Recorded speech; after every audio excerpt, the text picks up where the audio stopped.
उत्तरकाशी के खीरगाड़ क्षेत्र के धराली गांव में बादल फटने से गांव देखते ही देखते पानी में डूब गया। पानी का स्तर इतना कि वहां बने सभी घर पानी में डूबे दिखाई दिए। प्रकृति का ऐसा खेल, जहां नजर जाए वहां पानी नजर आया। जहां पहले कभी लोगों के सपनों के आशियाने थे, अब वहां सिर्फ मिट्टी के पानी में डूबे घर और लोगों की उम्मीदें थीं। जहां पहले गलियों में लोगों की चहलकदमी हुआ करती थी, अब वहां पानी से भरे सन्नाटे नजर आते हैं। इस त्रासदी की वीडियो और तस्वीरें जब सोशल मीडिया पर आईं, तो स्थानीय प्रशासन से लेकर राज्य सरकार तुरंत हरकत में दिखाई दी और आईटीबीपी, एनडीआरएफ और स्थानीय पुलिस बल को तुरंत तैनात किए गए। स्थिति की गंभीरता देखते हुए राज्य की आपातकालीन संचालन केंद्र में तुरंत आला अधिकारियों ने बैठक की और स्थिति से निपटने के लिए तैयारियां शुरू की। केंद्र पर एसडीआरएफ, एनडीआरएफ के अधिकारी पहुंचे और त्रासदी से निपटने के लिए खाका तैयार करने में लग गए।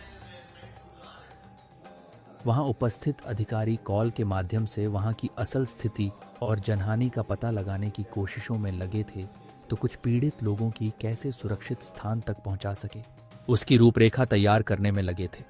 राज्य के मुख्यमंत्री पुष्कर सिंह धामी ने भी इस स्थिति का जायजा लिया और तुरंत मदद मुहैया कराने का आश्वासन दिया। बादल फटने की अभी सूचना आई है और बहुत तेज गति से मलबा आया है पानी के साथ। हमारा प्रयास है कि इस समय में सभी को जल्दी से जल्दी राहत के काम किए जाएं, बचाव के कार्य किए जाएं। जिला प्रशासन के लोग वहां पहुंच रहे हैं, साथ में हमारी सेना के लोग, एनडीआरएफ, एसडीआरएफ, आपदा प्रबंधन विभाग लगातार कोशिश कर रहा है कि हमारी सर्वोच्च प्राथमिकता है कि सभी को इस समय राहत की जाए, सभी को बचाया जाए। उत्तरकाशी में आई इस त्रासदी ने प्रधानमंत्री का भी ध्यान अपनी तरफ खींचा और सोशल मीडिया प्लेटफॉर्म एक्स पर पोस्ट करते हुए अपनी संवेदना व्यक्त की। उत्तरकाशी के धराली में हुई इस त्रासदी से प्रभावित लोगों के प्रति मैं अपनी संवेदना व्यक्त करता हूं। इसके साथ ही सभी पीड़ितों की कुशलता की कामना करता हूं। मुख्यमंत्री पुष्कर धामी जी से बात कर मैंने हालात की जानकारी ली है। राज्य सरकार की निगरानी में राहत और बचाव की टीमें हर संभव प्रयास में जुटी हैं। लोगों तक मदद पहुंचाने में कोई कोर कसर नहीं छोड़ी जा रही है। इस त्रासदी पर सिर्फ पीएम मोदी ही नहीं, बल्कि कांग्रेस सांसद और संसद में नेता प्रतिपक्ष राहुल गांधी और केंद्रीय गृह मंत्री अमित शाह ने भी अपनी चिंता और संवेदना व्यक्त की। उन्होंने सोशल मीडिया प्लेटफॉर्म पर पोस्ट करते हुए लिखा, उत्तराखंड के धराली में बादल फटने से आई भारी तबाही के कारण कई लोगों की मौत और कई अन्य के लापता होने की खबर बेहद दुखद और चिंताजनक है। मैं प्रभावित परिवारों के प्रति गहरी संवेदनाएं व्यक्त करता हूं और लापता लोगों के जल्द से जल्द मिलने की आशा करता हूं।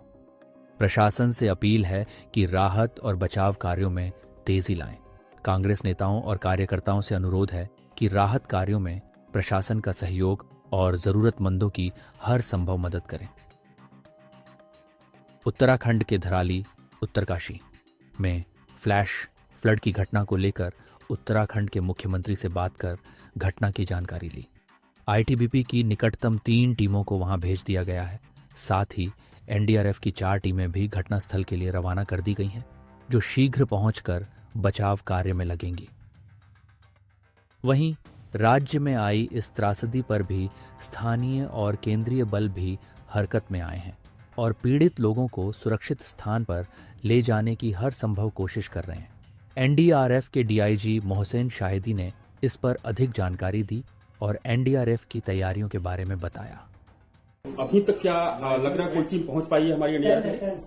देखिए, ये जो घटना हुई है तकरीबन 2 बजे हर्षिल गांव में, इसके बाद तुरंत जब सूचना मिली तो एनडीआरएफ की 3 टीमों को मनेरा, बटकोट और बरकोट और देहरादून से रवाना किया गया है और वो रास्ते में हैं, जल्दी पहुंचने वाली हैं। और कितने मेंबर्स हैं पूरी टीम में जो वहां पे रेस्क्यू ऑपरेशन करेंगे?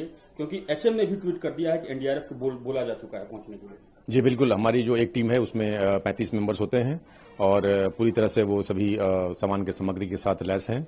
और ये जो ऑपरेशन होगा बेसिकली ये जब क्लाउड बर्स्ट हुआ है उसके बाद जो फ्लैश फ्लड हुआ है उसमें मलबे में दबे होने के लोगों की संभावना होगी, तो उस नज़रिए से टीमों की तैनाती की गई है और सारी सामग्री के साथ वे रवाना किए गए हैं।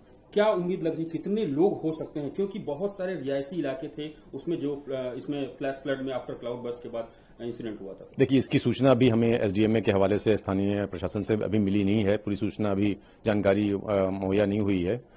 जो इनिशियल रिपोर्ट्स है उसके मुताबिक तकरीबन 40 से 50 घर जो है वो बाधित हुए हैं, बह गए हैं उसमें, और 50 से ज़्यादा लोगों ये मिसिंग बताए जा रहे हैं, कुछ डेड बताए जा रहे हैं। तो अभी पूरा जो ये अभी आकलन किया जा रहा है और अभी इंफॉर्मेशन अवेटेड है। वायनाड में भी इस तरह का इंसिडेंट हुआ, क्लाउड बर्स्ट का इंसिडेंट हुआ, तो बहुत बड़ा दुर्घटना था। आपको लग रहा है कि उस तरह का मैच, क्योंकि बहुत देख के जिस तरह से वीडियोज आ रहे हैं काफी दुखदायी है? जी बिल्कुल, अगर आप देखें तो वायनाड है या चमोली का जो इंसिडेंट हुआ था 2021 में, एकदम एक तरह से एक रिप्ले लिख रहा है ये इंसिडेंट। तो ये बड़े स्तर पर ये एक राहत बचाव का कार्य अभी यहाँ पर होना है। इस तरह की जब इंसिडेंट्स होते हैं तो किस तरह का खतरा होता है, क्योंकि आप लोगों के लिए खासतौर पे वहां पे जाके प्रेजेंट सिचुएशन में लोगों को बचाना होता है और खुद की भी सुरक्षा का ध्यान रखना पड़ता है? जी बिल्कुल, क्योंकि मलबा काफी है वहां पर, तो वहां पर एक तो खोजना, लोगों को मलबे के नीचे जो दबे हुए बॉडीज होंगी उनको निकालना एक अपने आप में चैलेंज होता है, और इसके अलावा जो चूंकि बारिश हो रही है, सेकेंडरी एक फ्लैश फ्लड के भी खतरा रहता है, उससे भी जो हमारे रेस्क्यूअर्स हैं उनको सचेत रहना पड़ेगा। केंद्रीय गृह मंत्री अमित शाह भी इस मामले में अनिल बलूनी, त्रिवेंद्र सिंह रावत और उत्तराखंड के अन्य सांसदों के साथ संसद के मकर द्वार पर इस मामले में मुलाकात की और उनसे भी इस स्थिति के बारे में जानकारी और सुझाव लेते हुए कैमरे में कैद हुए।